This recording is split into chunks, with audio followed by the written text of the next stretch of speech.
so much anguish, remembering those moments when a child was so small and so young, and watching her grow, watching her become a mother, watching her become a better sister, watching her become a member of our community, watching her actually be in a space where she reaches out to law enforcement for help, where she actually is the one that dials 911, and instead of getting the respect and the love that we expect from those that we pay to do what they're supposed to do, she ends up dead on the floor in front of her children.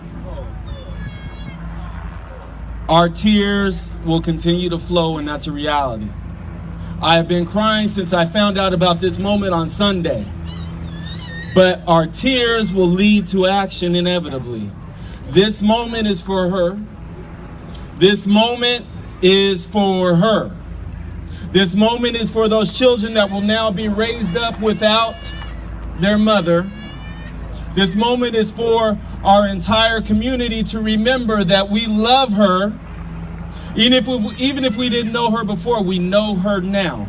And we know her through all of you, through the loving family members, the people that came together that I saw last night. We know her from you and through you.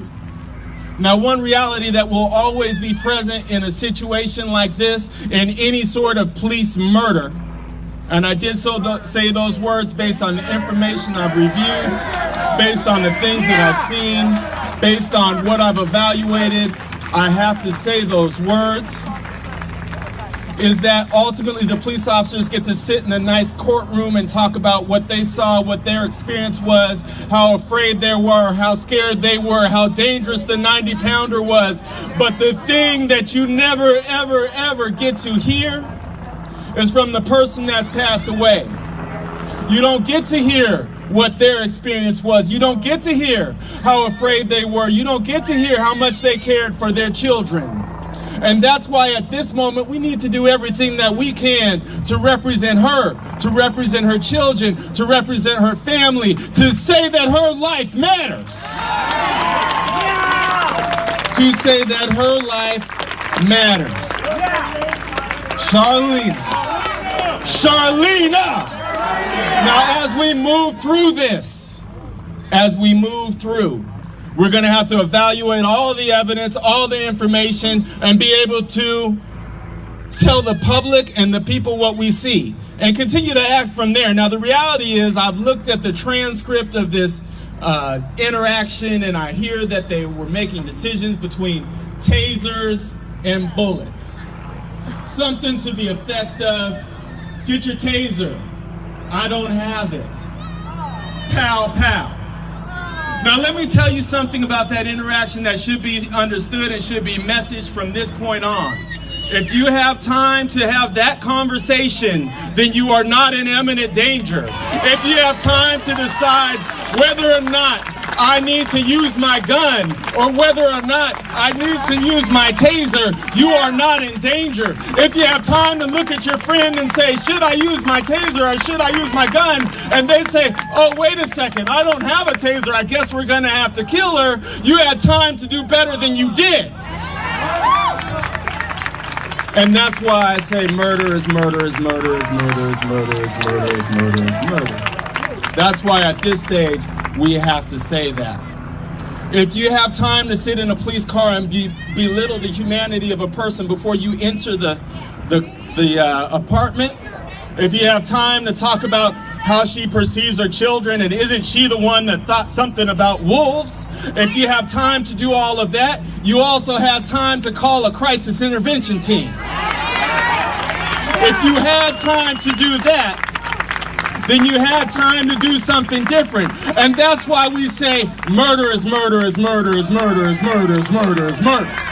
And that's why we say murder is murder is murder is murder is murder is murder is murder. And that's why we say murder is murder is murder is murder is murder is murder is murder.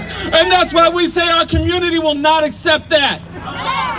Our community deems this to be murder, and we in fact expect the government to treat it as such. And to hear that they are in a place where they're merely on administrative leave after this sort of embarrassment is an affront to any sort of system of actual justice. This is embarrassing for the city of Seattle.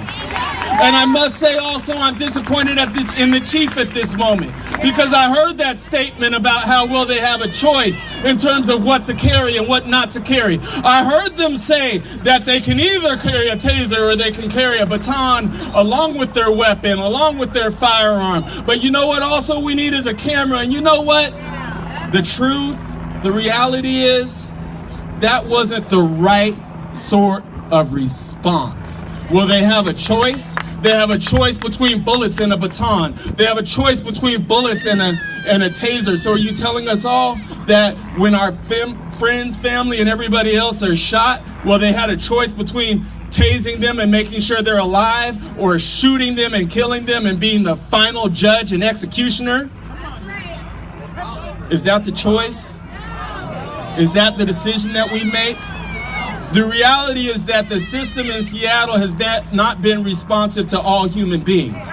And when I say the system in Seattle has not been responsive to human beings, ultimately what I'm saying is the system in Seattle is responsible to white people, but not the rest of us. The system of Seattle is responsible to those that are in a place where they have a lot of dollars, but not the rest of us. If you live in housing that is subsidized, you will be perceived differently, and they can shoot you and talk about the other difficulties that you might have had in your life. The system in Seattle is responsible to wealthy white people, but not the rest of us. And that's why we have to say once again, murder is murder is murder is murder is murder is murder is murder. Murder is murder is murder is murder is murder is murder is murder. Murder is murder is murder is murder is murder is murder is murder. We have to be different. We are the system. Recognize our roles in it and rise up and stand up and do everything we can to help them understand. To help them understand what her name was. What her name was.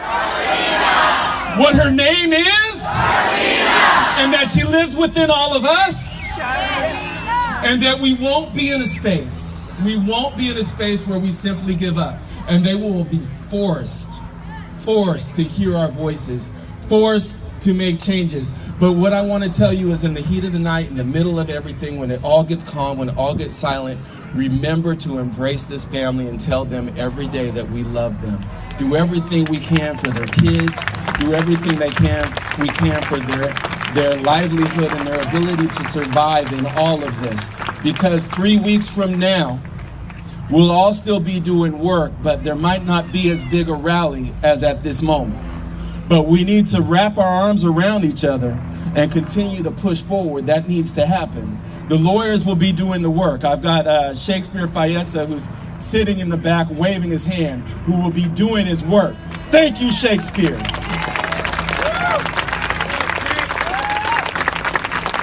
We will be doing our work in the middle of the night and reading through every single page and reviewing videos and testing this information.